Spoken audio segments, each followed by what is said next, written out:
So somebody asked me what is healing and how has it worked for me. So I just wanted to explain how I got into the healing profession and not only what it has done for me, but what it continues to do for me. So I first started out my days 12 or more years ago in Reiki. Reiki was only just becoming popular then.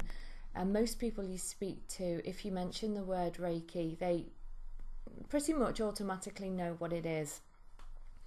So I started my days out training in Reiki, and that opened up a whole new world for me. I'd always been interested in crystals and spirit and other worldly things like that, I guess.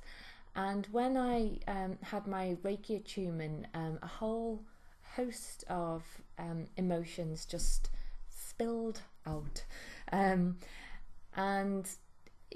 was it a good thing? I don't know. It was certainly an experience, and yeah, I think looking back long term, it certainly put me on a path of where I am today. So how I work with clients now is I'm a professional coach. I'm an institute and leadership management coach.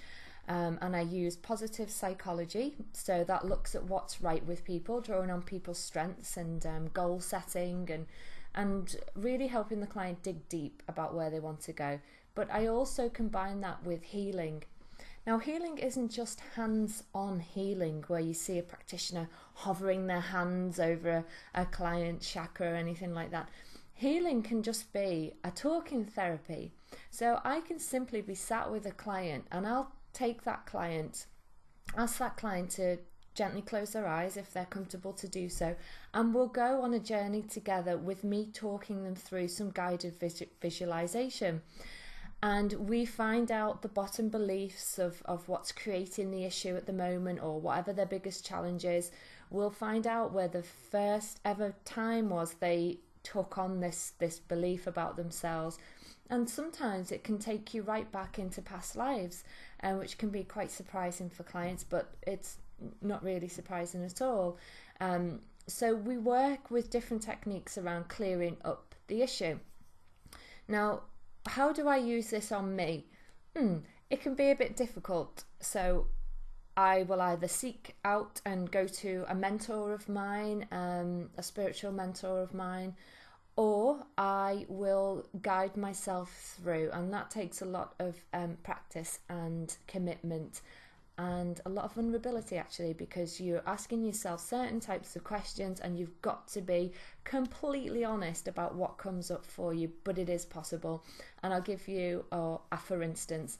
So for instance, I had some inflammation a couple of weeks ago, and the inflammation had been there for about 4 months, and I was getting quite concerned about it. I'd been to my GP, they'd referred me, came back, the inflammation was still there. There wasn't really any diagnosis for it.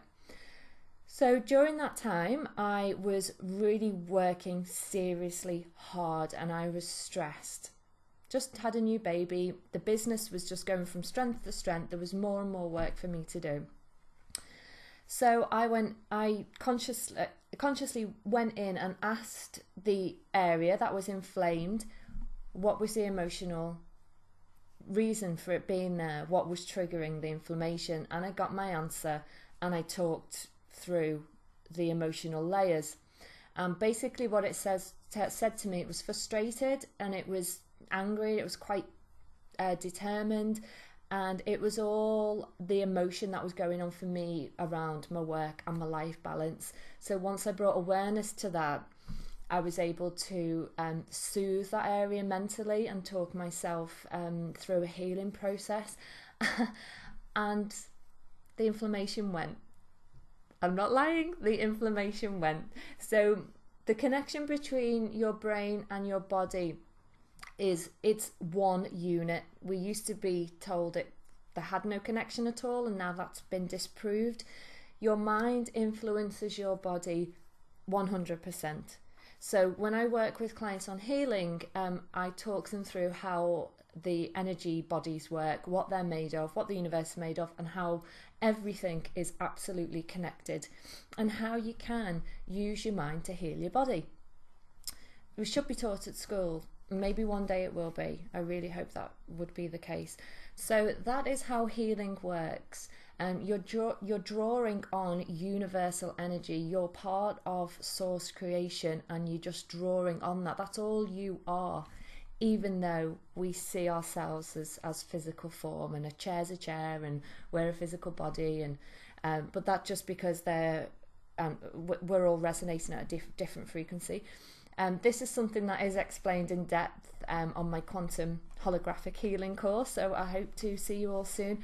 And please just fire your questions over. It's so amazing to hear from you, and I love answering your questions. I will be doing some Facebook Lives where you get to do a Q&A about quantum, so hope to see you soon.